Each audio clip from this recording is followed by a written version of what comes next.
mukbang. I hope I said that rightly. So we have a lot of food in our front, as you can see, and they're all Nigerian dishes. So if you've never tried Nigerian food before, find a Nigerian restaurant, try one. They're delicious. And we're gonna go ahead to just introduce all the meals we have in our front. From my far left, that very nice glass dish there is egusi soup. Egusi soup is made of melon seeds mixed with palm oil, beef, chicken stock, locust beans, vegetables, pepper, tomatoes, fish, and vegetables. Very important. Yeah, Nigerians eat a lot of vegetables. We have banga soup. Banga soup is basically palm nut soup. So what they used to make palm oil. So these are palm nut seeds. We get them from palm trees. Palm oil is what we used to make banga soup, so the concentrate. This is banga soup loaded with fish, chicken, cow skin. And we also have begiri. Begiri is a traditional Yoruba soup, delicious. And we have stew to go with that, that's like tomato sauce and the favorite for many Yoruba people. They love begiri soup. Yeah, so that's to go with begiri, and we use that. We eat amala right there. That's brown black thing. Thank you, Tony. We have semolina. It's also used to eat any of these soups we have, and we have eba, which is basically so that's semolina, and we have eba right there. We have pepper soup. Pepper soup is basically from the southern part of Nigeria.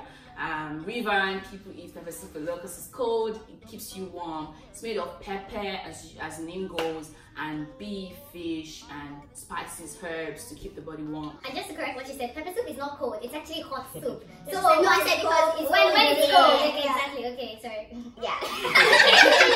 This is going to be the video uncut, guys. So Miriam's gonna go ahead to just continue the introduction and okay. And so this is jollof rice. If you know any Nigerian, we talk about jollof a lot. A lot of the time we talk we talk about jollof rice against Ghanaian jollof. So, but this is Nigerian jollof. Basically, it's like rice mixed in tomato sauce. Very easy. Nigerians love it a lot. Then this is called not just your regular kind of chicken. It's called suya chicken. So with suya, it's pepperish kind of. So suya is a kind of pepperish kind of pepper. I don't know if that's right. Yeah. But we put it on the chicken and it's always so beautiful, so nice. Then we have chin chin there, which is this chin chin. And chin chin is basically dough that is fried to and made crunchy basically. Really nice too. And we have meat pie. The meat pie is like the Jamaican patty too, but with ours we use a lot of Nigerian spices. And meat pie is basically like meat sauce stuffed in dough and baked basically. And a lot of people would say fried rice is not a Nigerian dish. A lot of people would say that, but Nigerians make we make our fried rice very different. It's different from the Chinese rice. Well, and we just put it with mixed vegetables. Some people can put like shrimp, liver, so many things. It's yummy. And then we have the regular plantain. A lot of Jamaicans use plantain. And also for the drinks, we have malt. So malt is like a very popular Nigerian drink. This is not a Nigerian brand, but it's malt basically. This will do. And so we're going to be diving in and yeah, so before we dive in, actually, everyone here is really important. And we're going to go ahead to just introduce them. From my far left, we have Oluwa, Tony. Tony, say hi. And we have Oribi. Oribi, say hi. And we have Mildred, ever beautiful. And we have Ayoluwa, ever so quiet. And we have Ayodeji, her twin brother. So yeah, so we're going to dive in, guys. Yes. Okay, so while we eat, today we're also going to be talking about relationship deal breakers.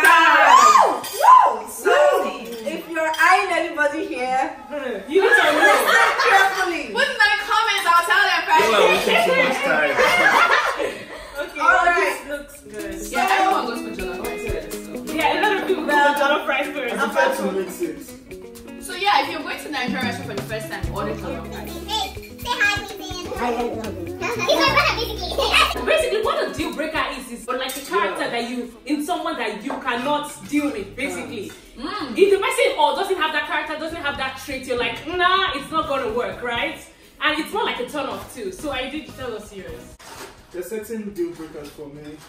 One of the first is, people that don't have like goals or plans for the future. And another thing that is someone that doesn't control their mouth in serious situations. Very good.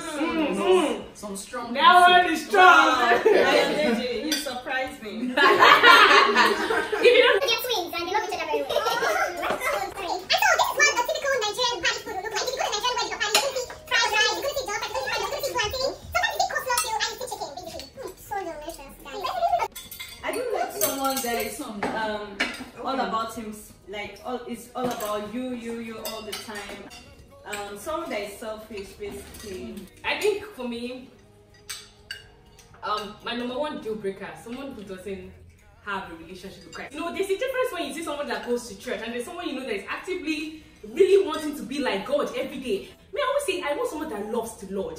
Because if somebody loves the Lord, you can tell basically, you know, who, like he said, who just lives life and doesn't know what they want to do in life, just no purpose, no vision for anything.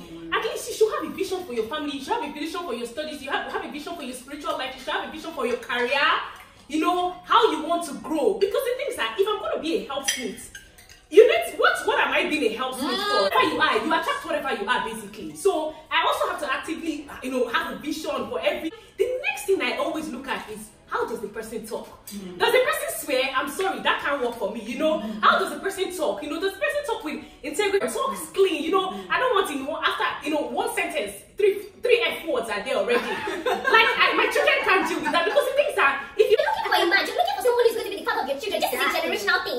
Whatever it is that you're going to be, you know, planting on whatever, you're going to sow, you know, so you want to be sure. Especially with the fact that in 50, you're going to be living with this person for 50 years. Forever. And in 50 years, anything can happen. So you don't want to make the wrong decision. You want to make the best possible decision, you know, you can make. And try, if it means that you may be single for a long time, see, I don't care. You know, that's true. I really do not, I'm like the most happiest. Sometimes I don't go, I think, God, can I live this life forever a little bit? You know, it is so sweet. I'm so content in my season. And so a lot of people here, these are my girls, we flow, you know, we're all content, you know, so be content in whatever season you are. What you're looking for will come to you. God is not unfaithful. You know, at the right time, that person will come. Okay, relationship deal breaker for me would be someone who doesn't really have a good heart. Like, heart really matters to me. The heart conditions, the posture of your heart will determine how far you go in life. And that's good. Like, people could be rich, handsome, chocolate man, just yummy. You want to take him home to mama.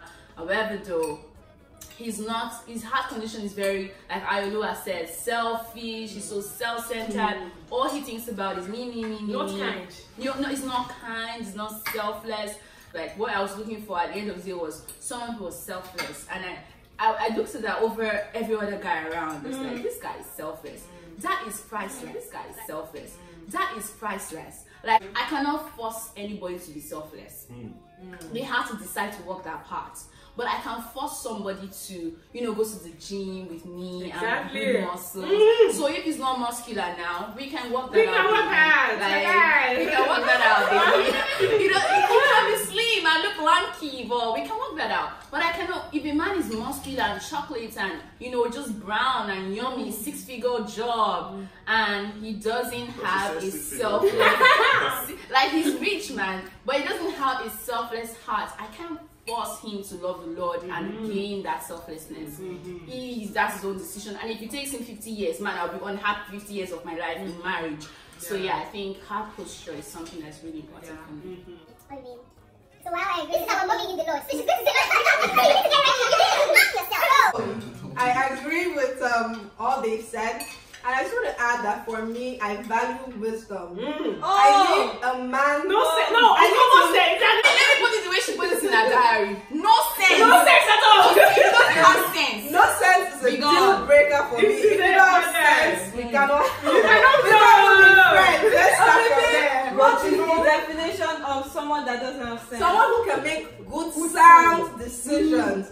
I have to be able to trust in your ability to make decisions. Right?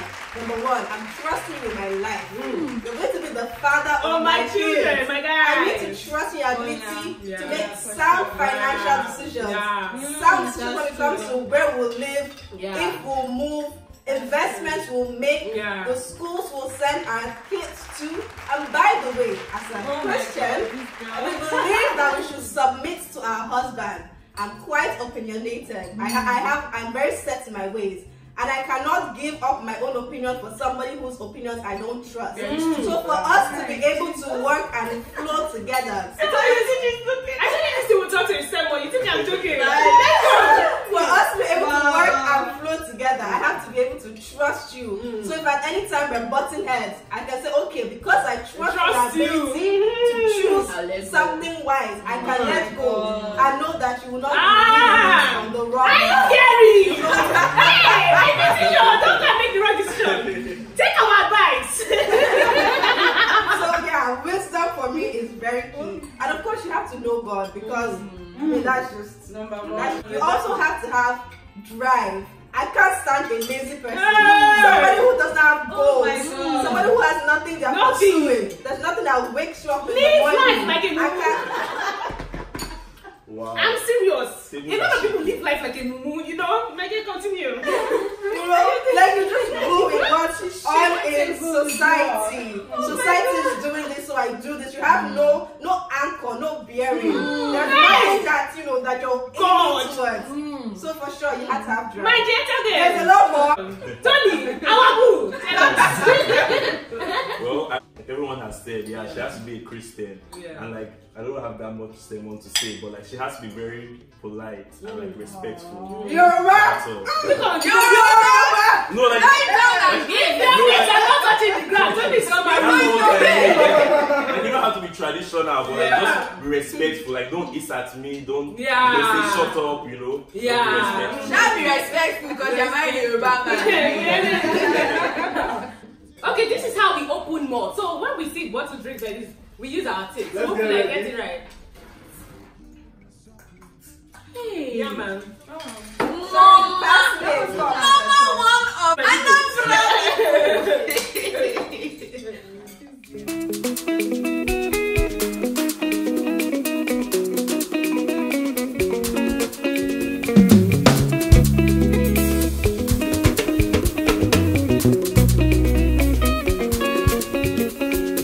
Can I get some dancers in this place? Everybody, come on.